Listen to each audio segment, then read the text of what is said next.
I'd like to start with a tweet that I saw this morning, which goes like this.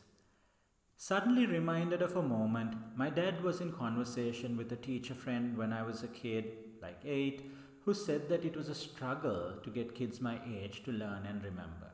My dad turned to me and said, "Hey bud, what's one of those Pokemon you like?" Like Cubone? Yeah, sure. What kind of Pokemon is it? Ground type.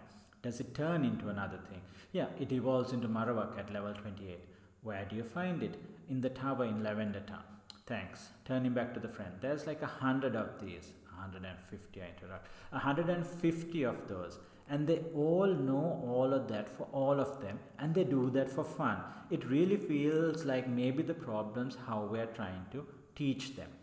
So if you look at the replies to this tweet, you'll see a lot of endorsements from people sharing examples of how they learn something in some fun, unusual way, different from how they learned it at school. For myself, I probably learned more history playing Civilization than from being made to study it in school.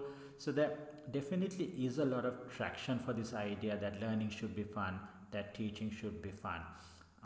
Even as a trainer working with adults, we try to make sure our programs are fun because we know that gives us better engagement, there's better learning retention.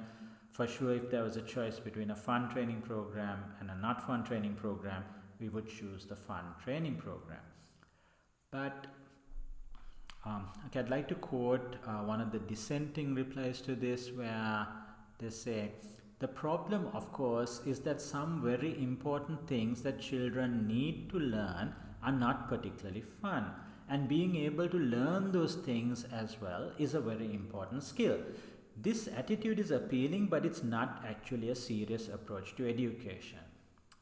Now there's some give and take on this reply about whether we could make things fun if we tried hard enough and things like that. But I think this reply unwittingly hits on a deeper truth. See, he says some very important things that children need to learn. This is how education is structured. It's how it's been structured for ages. Most of us would not find anything unusual in this notion that there is a syllabus that defines the things that children need to learn.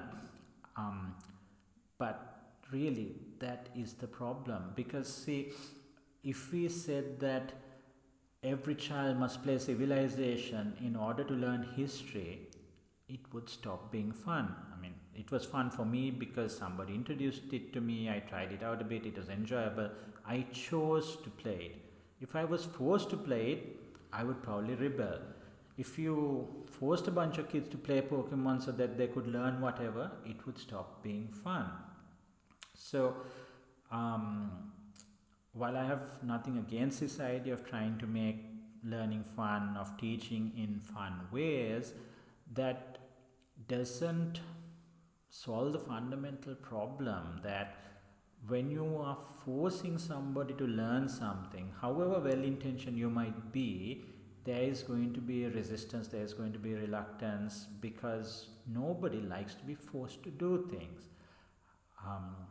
Now, if we can restructure education so that we still offer all the things that we think are important in a way that's non-coercive, that we don't force people to learn things, then I believe we would have a very different outlook, a very different approach, and a lot more success.